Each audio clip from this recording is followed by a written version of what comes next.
রাধে রাধে বন্ধুরা, আশা করি শ্রীকৃষ্ণের কৃপায় সকলে সুস্থ এবং ভালো আছেন। আমার জীবন মুক্তি ধারা চ্যানেলে আপনাদের সকলকে স্বাগত জানিয়ে আরও একটি নতুন ভিডিও নিয়ে চলে এলাম আপনাদের সামনে। বন্ধুরা, আজ আমার ভিডিওর বিষয়বস্তু হলো রাধা অষ্টমীর ব্রতকথা। আজ আমি রাধা অষ্টমীর ব্রতকথাটি আপনাদের সামনে ব্যক্ত করব। যে কোনো ব্রতকথা শোনার বা পাঠ করার একটি নির্দিষ্ট নিয়ম রয়েছে, আর তা হলো ব্রতকথাটির সম্পূর্ণ পাঠ বা শ্রবণ করা প্রয়োজন, না হলে কোনো পুজোর পূর্ণ ফল পাওয়া যায় না। তাহলে বন্ধুরা, আপনাদের কিন্তু স্কিপ না করে সম্পূর্ণ ভিডিওটি শেষ পর্যন্ত অবশ্যই দেখতে হবে। আর ভিডিওটি দেখে ভালো লেগে থাকে তাহলে অবশ্যই লাইক করে দেবেন। যদি শ্রীকৃষ্ণ এবং রাধার ভক্ত হয়ে থাকেন তাহলে অবশ্যই কমেন্টে লিখবেন রাধে রাধে, জয় শ্রীকৃষ্ণ। ঋষি সৈনক্য মহামতি সুতকে জিজ্ঞাসা করলেন, হে সুত, অন্যান্য দেবতাদের উপাসনার চেয়ে শ্রীকৃষ্ণের আরাধনাই শ্রেষ্ঠ বলে জানি। আরও শুনেছি তার চেয়েও রাধা রানীর আরাধনা অধিকতর পুণ্যপদ ও শ্রেষ্ঠ। অতএব শ্রী রাধার অর্চনা বিষয়ে কোনো ব্রতাদের কথা বলুন। সুত বললেন, হে ঋষিবর, আমি একটি গোপনীয় ব্রতের কথা বলছি, শুনুন। একদিন দেবর্ষি নারদ শ্রীকৃষ্ণের নিকটে উপস্থিত হয়ে জিজ্ঞাসা করলেন, ভগবান, আপনার শ্রীমুখে অনেক ব্রতের কথা শুনেছি, এখন শ্রীমতী রাধিকার জন্মদিনের ব্রত কথা শুনতে ইচ্ছা করি। শ্রীকৃষ্ণ বললেন, দেবর্ষি, তুমি আমার পরম ভক্ত, সেজন্য তোমার কাছে বলছি, শ্রবণ করো। কোনো এক সময় সূর্যদেব ত্রিলোক ভ্রমণ করতে করতে নানা প্রকার ঐশ্বর্য দেখে মনে মনে তপস্যার সংকল্প করে মন্দার পর্বতের গুহায় কঠোর তপস্যা আরম্ভ করলেন। এইভাবে দীর্ঘদিন গত হলো। সূর্যের কঠোর তপস্যা আর পৃথিবী অন্ধকারাচ্ছন্ন থাকায় দেবতারা ভীত হলেন। ইন্দ্রদেবগণ সহ আমার কাছে এসে সব কথা বলে।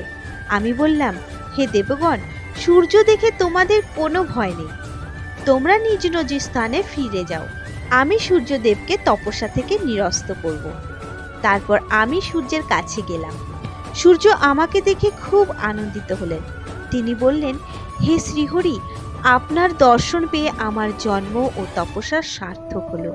যিনি সৃষ্টি স্থিতি সংহারকর্তা ব্রহ্মা বিষ্ণু মহেশ্বর, যাকে সব সময় চিন্তা করেন, তাকে দর্শন করে আমি ধন্য হলাম। আমি সন্তুষ্ট হয়ে সূর্যদেবকে বললাম, হে দিবাকর, তুমি তপস্যার সিদ্ধি লাভ করেছ, এখন বর প্রার্থনা করো। তুমি আমার পরম ভক্ত, সেজন্যই তোমাকে আমি দর্শন দিলাম। এই কথা শুনে সূর্য বললেন, হে প্রভু, আমাকে একটি গুণবতী কন্যার বর দিন। আপনি চিরদিন সেই কন্যাটির বশীভূত থাকবেন, এছাড়া আমার আর কোনো কিছুই ইচ্ছা নেই। আমি তথাস্তু বলে তাকে বললাম, এই ত্রিলোকে আমি একমাত্র শ্রী রাধিকারই বশীভূত।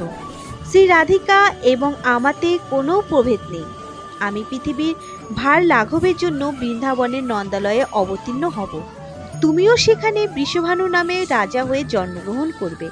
শ্রী রাধা তোমার কন্যারূপে অবতীর্ণ হবেন। তারপর শ্রীহরি মথুরায় জন্মগ্রহণ করে নন্দালয়ে এলেন। সূর্যদেব বৈশ্যকুলে জন্মগ্রহণ করে বৃষভানু হলেন। গোপকন্যা কৃত্তিদার সঙ্গে তার বিবাহ হলো। যথাসময়ে ভাদ্র মাসের শুক্লাপক্ষের অষ্টমী তিথিতে বিশাখা নক্ষত্রে কৃত্তিদার গর্ভে রাধিকার জন্মগ্রহণ করলেন। গোপ গোপীরা আনন্দ উৎসবে মেতে উঠল। আমার মায়ায় মুগ্ধ হয়ে রাধিকা আমাকেই পতিত্ব বরণ করতে ইচ্ছা করলেন। যথাকালে আয়ান ঘোষের সঙ্গে শ্রী রাধিকার বিবাহ হলো বটে, কিন্তু আমাকে পরম পুরুষ জ্ঞানে আমার সঙ্গে বিহার করতে লাগলেন। শ্রীরাধার এই জন্মতিথিতে গন্ধ পুষ্প ধূপ দীপ নৈবেদ্য ও বসনভূষণ দ্বারা শ্রীরাধার পূজা করে। নানা প্রকার মহোৎসব ক্রীড়া কৌতুকাদি করতে হয়। রাধার সখীবৃন্দ গোপিকাবৃন্দ কৃত্তিদা বৃষভানু প্রভৃতিরও পূজা করতে হয়। তারপর ব্রতকথা শুনে সেদিন উপবাসী থেকে পরদিন বৈষ্ণবদের সঙ্গে প্রার্থনা করতে হয়। রাধা নামের সঙ্গে কৃষ্ণ নাম যুক্ত করে জপ করলে যাবতীয় মন্ত্র জপের ফল লাভ হয়। তপ জপে আমার যেমন সন্তোষ জন্মে, একবার রাধা নাম উচ্চারণ করলে তার চেয়ে সহস্র গুণ বেশি আমি সন্তোষ লাভ করি। এই ব্রতের অনুষ্ঠানে সব দুঃখ দূর হয় ও পরম শান্তি লাভ হয়।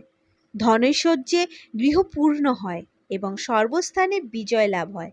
ভক্তের কাছে এই ব্রতের কথা বললে সমস্ত অমঙ্গল দূর হয়, কিন্তু ভণ্ড পাষণ্ড ভক্তিহীন নাস্তিকের কাছে প্রকাশ করলে অমঙ্গল হয়। শ্রীকৃষ্ণের কাছে এই কথা শুনে নারদ মর্তে এই ব্রত প্রচার করলেন আর নিজেও ব্রত পালন করলেন। আশা করি বন্ধুরা ব্রত কথাটি আপনাদের ভালো লেগেছে। যারা রাধাষ্টমী ব্রত পালন করছেন পারলে তাদের উদ্দেশ্যে শেয়ার করবেন। সকলেই ভালো থাকুন এবং সুস্থ থাকুন এই কামনা রেখে আজকের ভিডিও এখানেই শেষ করলাম। নমস্কার বন্ধুরা, ধন্যবাদ। ঈশ্বর আপনাদের মঙ্গল করুক। রাধে রাধে। জয় শ্রী